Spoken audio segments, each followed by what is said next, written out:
नमस्कार, स्वागत है आप सभी का हमारे इस YouTube वीडियो क्लास में, जिसमें आज हम लोग बिहार बोर्ड क्लास 8 के इंग्लिश बुक रेडियन से चैप्टर 10 माई लैंड का अध्ययन करेंगे। इससे पहले के सभी चैप्टर को मैं इसी तरह वीडियो के माध्यम से पढ़ा चुका हूं, जो हमारे चैनल के बिहार बोर्ड क्लास 8 इंग्लिश वाले प्ले लिस्ट में आपको मिल जाएगा। उसे भी अवश्य देखें और वहाँ आपको class 7th 8th 9th 10th के मैथ का वीडियो भी मिल जाएगा। अब ज़्यादा समय नहीं लेते हुए सीधा माई लैंड पोएम को पढ़ना स्टार्ट करते हैं। माई लैंड, इसका हिंदी में अर्थ होता है मेरी भूमि मेरा देश।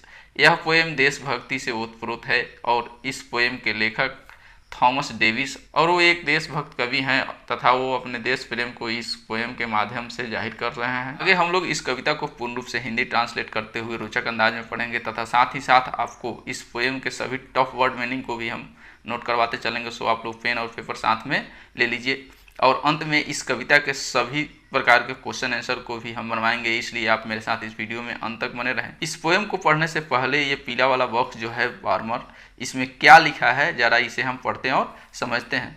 उससे पहले इस वार्मर के कुछ टफ वर्ड मीनिंग है जो आप नोट कर लें। माई लैंड, मेरी भूमि या देश। डिफरेंट मीन्स अलग अलग, थॉट मीन्स सोच, अबाउट मीन्स के बारे में, देयर मीन्स जो अपने, कंट्री मीन्स देश, वांट मीन्स इच्छा या चाह, सर्व मीन्स सेवा करना, मदरलैंड मीन्स मातृभूमि, आफ्टर मीन्स के बाद में, कंप्लीट मीन्स पूरा करना, हर मीन्स उसकी, स्टडी मीन्स अध्ययन या पढ़ाई, अदर मीन्स दूसरा, लीव मीन्स छोड़ना, सेटल मीन्स बस जाना, ओपिनियन मीन्स राय या विचार, बेटर मीन्स बढ़िया बेहतर, रीजन मीन्स कारण। तो इस वार्बर में लिखा है two friends have different thought about their country. दो दोस्तों का अपने देश के बारे में अलग अलग विचार है। One wants to serve her motherland after completing her studies. यहाँ ध्यान दीजिएगा, इसमें हर वर्ड का प्रयोग है, यानी ये दो दोस्त जो हैं वो लड़की हैं। पहली पढ़ाई पूरी करके मातृभूमि की सेवा करना चाहती है। The other want to leave the country and settle in other country and work there. जबकि दूसरी पढ़ाई पूरी करने के बाद देश छोड़कर दूसरे देश में जाकर बस जाना चाहती है और वहाँ काम करना चाहती है। Who is in your opinion is better. आपकी राय में कौन बेहतर है। Give reason for your opinion. आप अपने विचार को कारण सहित बताएं। तो यह आपके सोचने के लिए दिया गया है कि इन दोनों में किसकी विचार आपको अच्छी लगी और आप अपनी मातृभूमि के संबंध में क्या विचार रखते हैं। अब इस फर्स्ट फिस्ट के जितने भी टॉप वर्ड मीनिंग हैं उनको यहाँ से यहाँ तक आप पहले नोट कर ले, फिर पोएम को पढ़ते हैं। रेयर मीन्स दुर्लभ या मुश्किल से प्राप्त करना। फ्रेश मीन्स ताज़ा या साफ। फेयर मीन्स स्वच्छ या सुंदर या शुद्ध। डियर मीन्स प्यारा या बहुमूल्य। नेटिव लैंड मीन्स मातृभूमि या जन्मभूमि। ब्रेवर मीन्स अधिक बहादुर। फ्रीली मीन्स आज़ादी से। डाई मीन्स मरना। सेव मीन्स रक्षा करना। लॉट मीन्स भाग या तकदीर। डिवाइन मीन्स पवित्र। डल मीन्स सुस्त। वार मीन्स गर्म या तेज। बोल्ड मीन्स साहसी निर्भीक। ट्रू मीन्स सच्चा। ओल्ड मीन्स पुराना। अब इस पोएम को पढ़ते हैं। She is a rich and rare land. अब पोएम को पढ़ते वक्त एक बात और ध्यान देने वाला है कि पोएम में सी वर्ड का प्रयोग किया गया है। ये सी वर्ड किसके लिए है?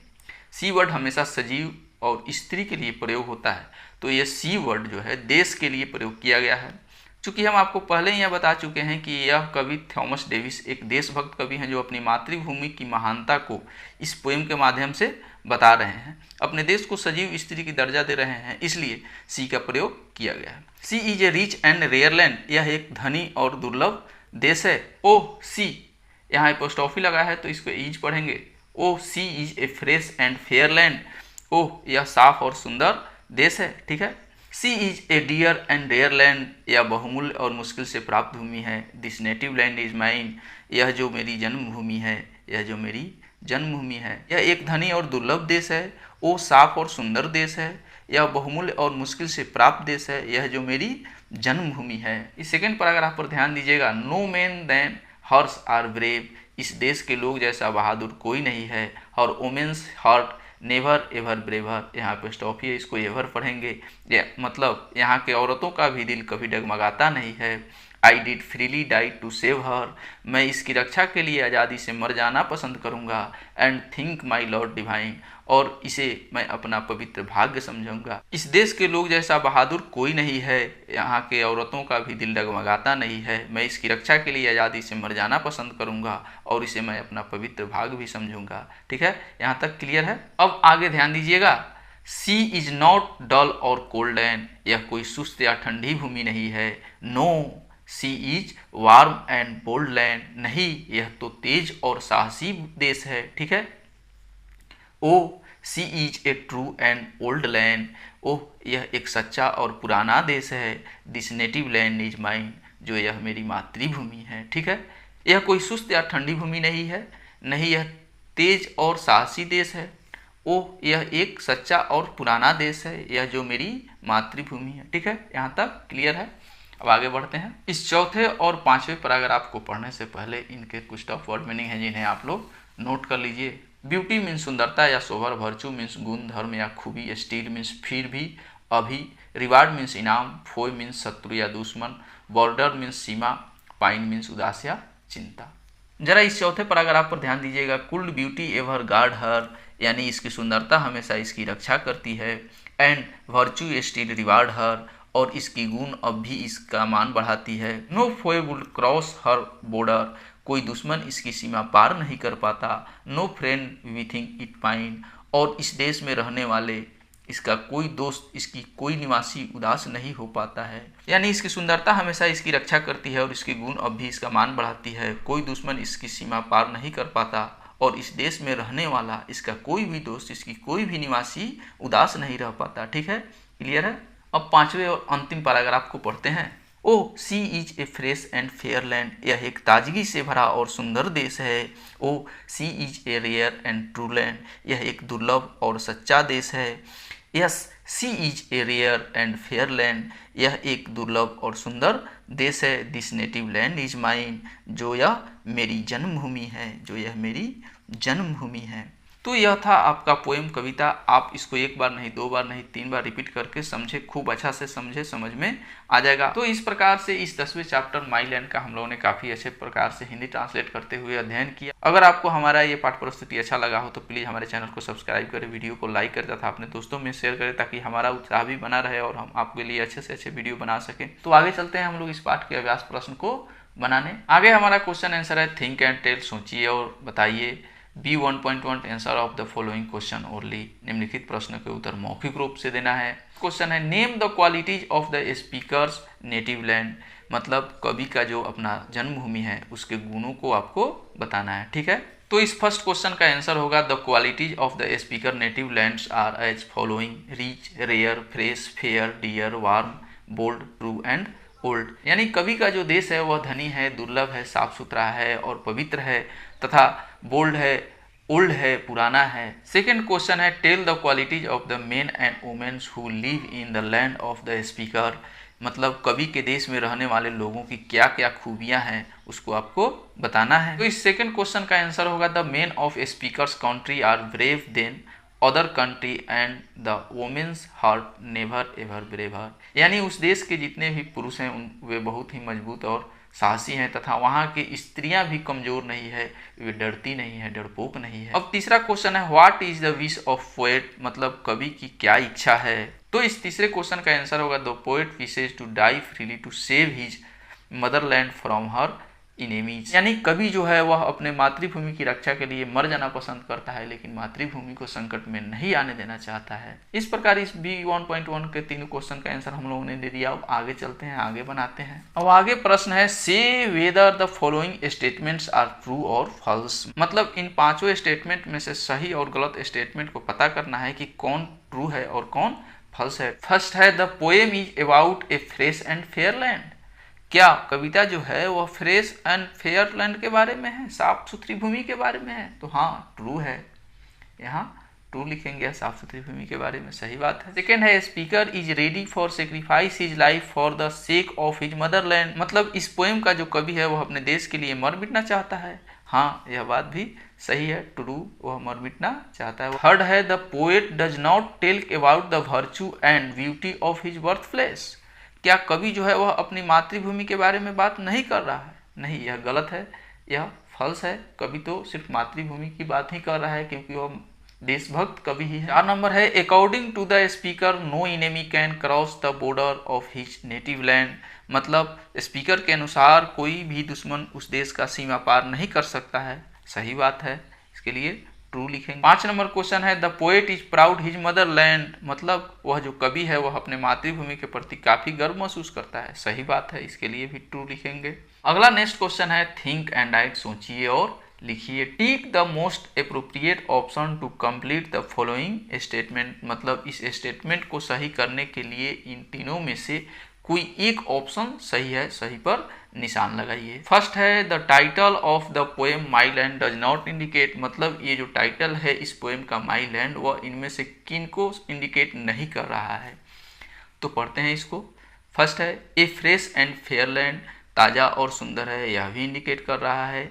ए डल एंड कोल्ड लैंड, यह नीरस और ठंडी भूमि है, यह इंडिकेट नहीं कर रहा है, यही इसका सही ऑप्शन होगा। तीसरा है ए डियर एंड रेयर लैंड, प्यारा और दुर्लभ देश है, तो यह भी इंडिकेट कर रहा है। अब सेकेंड स्टेटमेंट है the poet say that his native land is guarded and rewarded by, मतलब कवि जो है वह कह रहे हैं कि उसका जो मातृभूमि है वह किसके द्वारा रक्षा किया जाता है और किसके द्वारा उसको इनाम दिया जाता है। तो इन तीनों स्टेटमेंट में द ग्रेस ऑफ गॉड यह इस पोएम में नहीं है। सम अननोन पावर यह भी इस पोएम में नहीं है। इट्स ब्यूटी एंड वर्च्यू यह इस पोएम में है अपनी सुंदरता और गुण के लिए, तो यह इसका सही होगा। तीसरा नंबर है no man than her braver than word her here reference to, मतलब उस देश के लोग के जैसा बहादुर किसी भी देश का लोग नहीं है। हर का मतलब यहाँ क्या है, हर का मतलब यहाँ पर क्या है।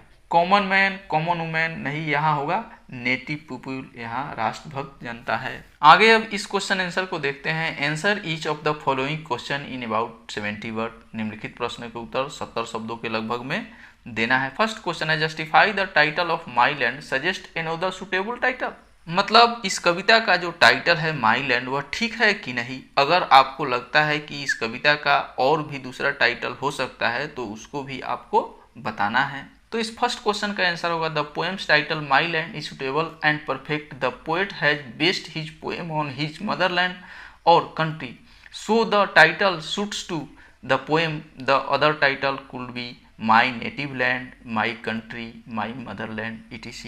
यानी यह टाइटल जो है वह बहुत ही अच्छा है। अगर हमें इसका टाइटल देना हो तो और सुटेबल टाइटल भी हो सकता है माई native land, my country, my Motherland इत्यादि। सेकेंड क्वेश्चन है right the main idea of the poem my land, मतलब माई लैंड जो पोएम है उसका जो आइडिया है उसको आपको लिखना है। तो इस सेकेंड क्वेश्चन का आंसर होगा the idea of the poem my land is based on the patriotic feeling of the poet. The poet is leave his motherland too much. He wants to die freely for his motherland. As a great patriotic, he only counts the qualities of his land. He believes that his native land is by all means superior to any of the other land. Third question है do you agree with the view of the poet, give reason, मतलब क्या आप कवि के नजरिए से सहमत हैं, अपने उत्तर के लिए कारण दीजिए। Yes, I agree with the view of the poet because a poet has all the right to show his love towards his country by counting all the qualities of his motherland. Fourth question है what according to the poet are the qualities of one's own country his own ought to be proud of, मतलब कवि के अनुसार अपने देश के ऐसे कौन से गुण हैं जिन पर किसी को गर्व करना चाहिए। तो इस चौथे क्वेश्चन का आंसर होगा the quality of the one's own country which one ought to be proud of as rich, rare, fresh, fair, dear, warm, bold and true. अब यहाँ आगे है see word study. Look of the poem again a pick out the word that mean the opposite of the following word. Write these opposite word in the space provide next to each of these words. मतलब poem को देखिए और यहाँ जो दिए गए word हैं जो उनका अपोजिट जो है यहाँ जो खाली जगह है उसमें से लिखना है और वो सभी वर्ड जो है पोएम से ही होना चाहिए और इसका अपोजिट भी होना चाहिए। तो इसको हम लोग लिखते हैं कॉमन। कॉमन का मतलब होता है समान, सामान्य का उल्टा पोएम में लिखा हुआ है रेयर, RARE, रेयर का मतलब होता है दुर्लभ। नेक्स्ट है स्टील। स्टील का मतलब होता है बासी, बासी यानी जो खाना बासी हो जाता है वहीं, तो बासी का लिखेंगे फ्रेश। फ्रेश का मतलब होता है ताज़ा। अब नेक्स्ट है फॉरेन। फॉरेन का मतलब होता है विदेशी। विदेशी का उल्टा होता है नेटिव, जो आपको कविता में दिया हुआ है। नेटिव का मतलब होता है देसी। उसके बाद है अटैक, मतलब होता है आक्रमण। आक्रमण का उल्टा होगा सेव। सेव का मतलब रक्षा करना। उसके बाद है पनिश। पनिश का मतलब होता है सजा देना। सजा देना का उल्टा होगा रिवार्ड। रिवार्ड का मतलब होता है इनाम देना। उसके बाद है फ्रेंड। फ्रेंड का उल्टा होता है फोए, कविता में लिखा हुआ है। फोए का मतलब होता है दुश्मन। फ्रेंड का मतलब होता है दोस्त। उसके बाद है इविल। इविल का मतलब होता है बुरा। इविल का उल्टा होगा डिवाइन। डिवाइन का मतलब होता है पवित्र। उसके बाद है इंटेलिजेंट। इंटेलिजेंट का मतलब होता है तेज। तेज का उल्टा होगा डल। डल का मतलब होता है सुस्त। उसके बाद है टिमिड। टिमिड का मतलब होता है डरपोक। डरपोक का उल्टा होगा बोल्ड या ब्रेव, जो आपको पोएम में दिया गया है। इस प्रकार से हम लोगों ने इस 10वें चैप्टर माई लैंड का पूर्ण रूप से हिंदी ट्रांसलेट करते हुए सभी क्वेश्चन आंसर बनाया। अगर आपको हमारा ये वीडियो अच्छा लगा हो तो मेरे चैनल को सब्सक्राइब करें, लाइक करें तथा अपने दोस्तों में शेयर करें। मिलते हैं नेक्स्ट वीडियो में। धन्यवाद।